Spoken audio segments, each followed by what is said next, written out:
The young people of this country, the Gen Zs, are saying that they are not going to sit back and watch a president donating 120 million Kenyan shillings to a church. So they are saying that this coming Sunday, our message is one. Our message is going to go to all the pastors and bishops in this country that you are not going to sanitize. According to them, these are proceeds of corruption. They are saying that this money that is being donated by politicians to these churches are proceeds of crime.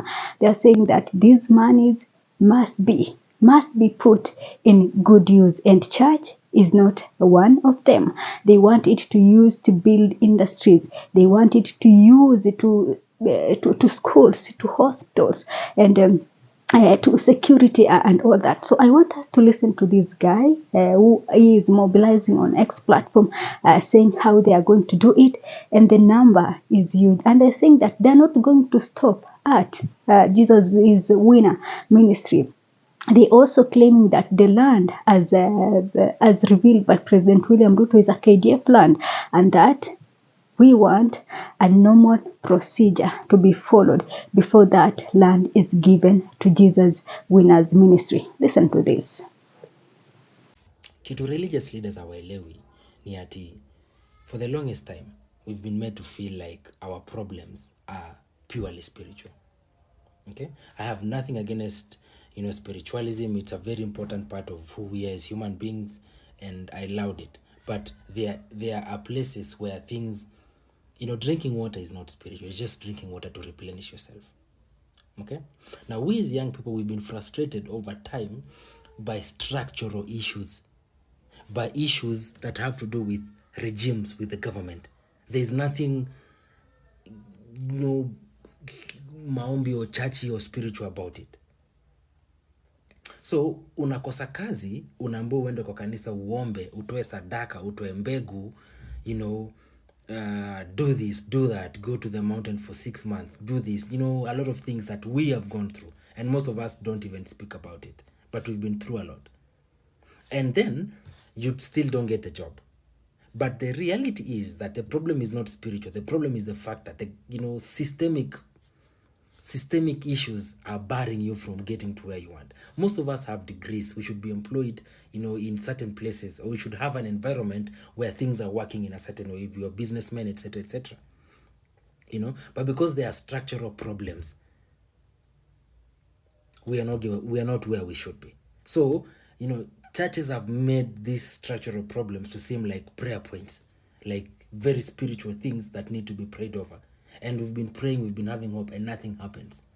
So we are a generation that has lost faith in certain things. We've lost hope. We've lost hope in certain things because we've come to see that, you can't just pray away bad leadership. You need to handle bad leadership the way it should be handled. So us deciding to go and occupy your kanisa, it is us handling bad leadership the way it should be handled, face to face. Jesus took a whip na akanyorosha akapiga watu kwa temple. Okay? The other thing is that when we were out in the streets last year, for the longest time during the early phases of maandamano, the church was very quiet. When we were getting killed and getting shot, the church was extremely quiet. Until ile point when walienda ma meeting na Ruto, and then they came out. And then after a while, ndio sasa zikaanza condemn killing. But before that, with everything that the church stands for as an institution, they should have said, you know what, stop killing our young people. Kujeni kwa dialogue table. But walinyamaza. Nobody said nothing. It took us, clamoring and shouting. I remember there's a time when kanisa ilifungia, whether in the Watchman or whatever, the church ilifungia some guys in the city from getting shot at and getting whipped by the police. They did that. And then we've constantly seen the church being used as a platform to wash money and give out proceeds of corruption. So there's no way huyu pastor in his good conscience can tell us that he's certain hiyo 20 million imetoka kwa proceeds of corruption. There's no way he's certain that the 100 million that has been promised to him they're not proceeds of corruption. It is simply 1 + 1. Because where are they getting this much amount of money, and why aren't they choosing to use that money in service of the entire economy? Because sasa hiyo ni kanisa moja, 120 million from a public officer to one single church. Yet in Baringo, kids do not have classes. Yet in the same Roysambu, in that constituency, of course kuna bad roads. Yet in that same church, guys do not have SHA insurance. Yet a couple of days later, in that same church, vijana wamepelekwa, wamejazwa huko hivyo ndani, wapelekwa kazi za ukombi na watchman Dubai, UAE, wherever. So this is the message across all social media platforms that on Sunday we are going to occupy Jesus Winners Ministry Church, and they are saying that for so long, they believe that for so long, churches have been used by politicians to manipulate Kenyans, that churches have been used to mislead Kenyans, and they believe that as young people of this country, they are going to stop that.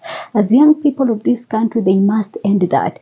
They've been telling them that they have no jobs. And so the church used that to sell hope and to do all these things. But I'm saying that we know where the problem is. We know where the problem is. The problem is on bad leadership. The problem is on the leaders we have. So if the leaders we have cannot solve our problems, the church must not continue to serve upon us. The church understand that. They also believe that the church understand that the problem is on bad leadership. So instead of churches coming out and saying that kujeni kanisa tuombe mpate kazi, the church should be asking the government to create opportunities for young people of this country. So Pastor Edward has admitted that he received 5,000 abuses. There were people who were calling, others were WhatsApping him, others were texting him. These people were abusing him. They were telling him to return the money. Others were just, I saw some messages being shared on social media platforms, and I was like, hey, these people, young people are really hungry. And remember also, we have people, some congregants who have been telling the young people just to abandon this mission and to just understand that, to respect the church and understand that the money has not yet been donated. It was just a pledge, and that money is not yet in the hands of and the money is not yet in the hands of Jesus' Winner ministry. So we have others who are begging the young people to abandon this mission, but the young people are saying that we are not going to stop at that. Despite the message you're telling us to stop, we are not stopping it. We want to use Jesus' Winner ministry as an example to those other churches that are ignoring the concerns of Kenyans, the other churches that are receiving corrupt money, the churches that are receiving these monies from these politicians. So I don't know how it is going to turn out to be, but I'm seeing a scenario that maybe it is not going to end well. But for young people, I think these people are so determined, and I think that the president, for the millionth time, I'm saying this, that the president is failing to understand the needs of the people of this country. I don't understand how President William Ruto, I am failing to understand President William Ruto's ways of leadership. You cannot have people telling you not to do this, but you went ahead and do that. After people started saying that they are going to occupy this Jesus Winner ministry, yesterday he hosted them in State House. So it's like it's telling them there is nothing you can do about it. I think that the president, as a leader, we all have egos.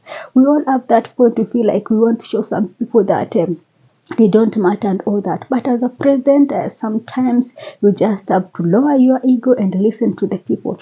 I think it could be better if the president could be at least tell them that, okay, I've listened to you. This is what I'm going to do. Despite me donating this amount of money to these churches, I'm going also to give this other amount to do this. I'm going to give this other amount to young people to do this and all that. So it is tough the messages I've seen all over TikTok. TikTok is the one that is really mobilizing hardly, is really going hard on these issues, and those people are not joking. Those TikTokers are not joking. The campaign on that platform is crazy. Everybody's talking about how they are going to occupy Jesus Zwina's ministry.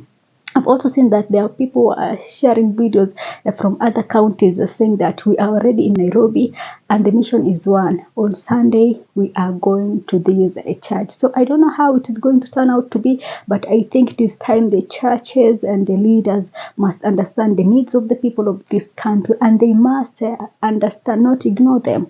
If they're telling that don't receive this money, I believe that it is not a must. I believe that congregants can help build the churches, because you see, it is not a must that you have, if you have a project that you want to build a church, that your number is growing and you want to build another church. It's not like it is limited to 1 year or 2 years. The congregant can take up that initiative and donate, be it every Sunday, be it every month, be it as long as it doesn't matter, even if it is going to take 5 years or 2 years.